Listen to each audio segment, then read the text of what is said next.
87 XJ Wagoneer. I finally got a good deal on a rear axle. So we're gonna be ripping out the stock Dana 35 with 355 gears. And we're gonna be tossing in this Dana 44 that I just picked up, and it has the same gears matching, so it should be straightforward and easy until I re-gear it. I did order a truss for it, so I am going to be welding the truss onto that before I bolt it in. Then I'm also going to be welding these axle tubes, just because might as well while I have it out. But yeah, no, it should be a fun little project.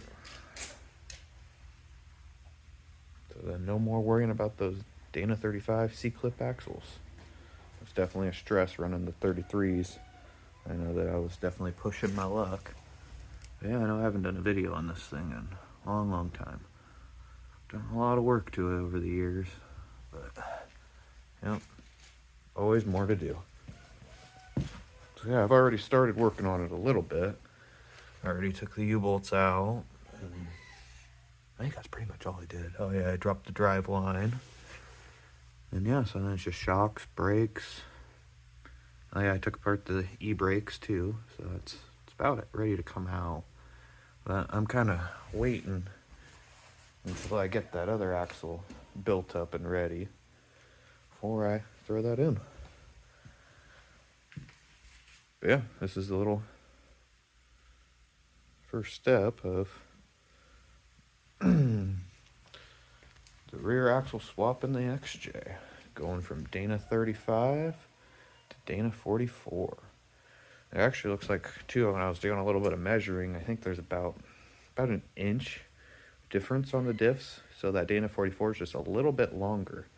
So it should actually help with my, because I don't have a slip yoke yet in my 241 that this came with. So that should give a little bit of that driveline back to the transfer case. So that's neato.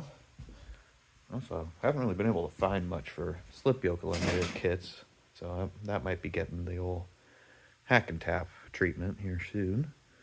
But yeah, no, this is the old XJ with, super low miles. Let's see, I don't know, I can't get in because of my jack, but yeah, about 70,000 miles on it now. Yeah, fun rig. Lifted about, I think it's about 7 inches. Long arm kit. Yada yada. Too much money. Yep, here soon I'm going to be painting. I just did this vinyl wrap not too long ago. Yeah, an old cheap Jeep. So another project that's going to be in the works for this thing too is this has the old Renix engine.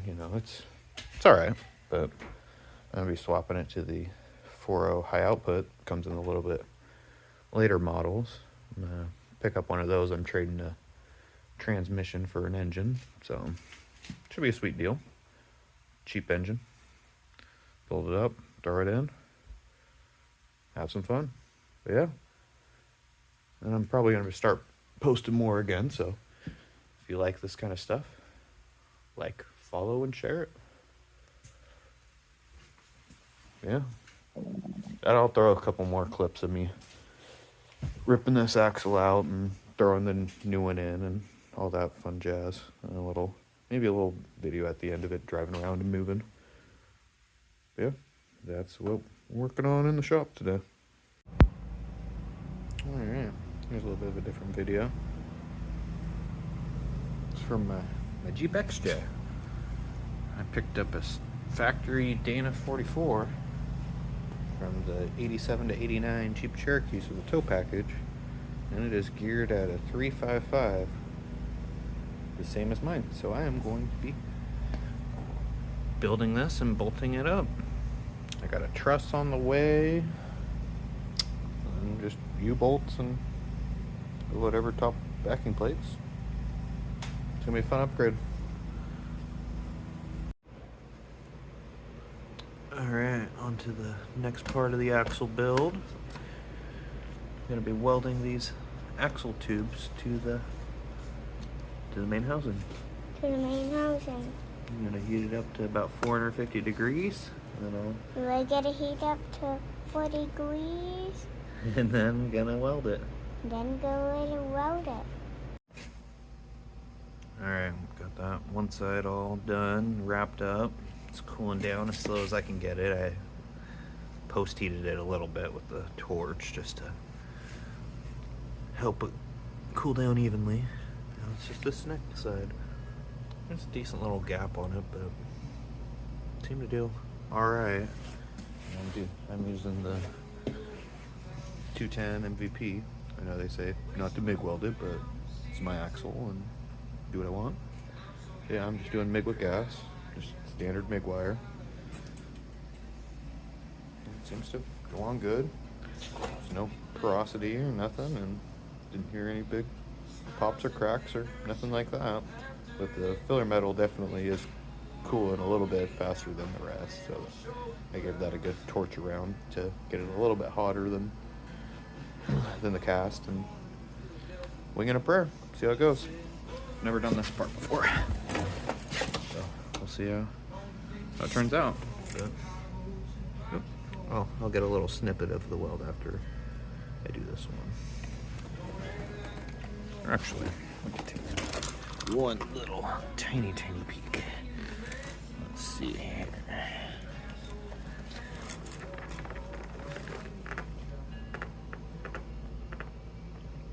A little bit more splatter than I'd like, just because welding the two different casts together. But yeah, not here to win beauty contests. Just gotta do things better than those factory couple plug welds that come on them. There's a little bit more. So if I'm doing the truss and have it out, might as well. It's the mindset, at least. Alright. It's all cooled down. That's what it did. Roll it around the seam there.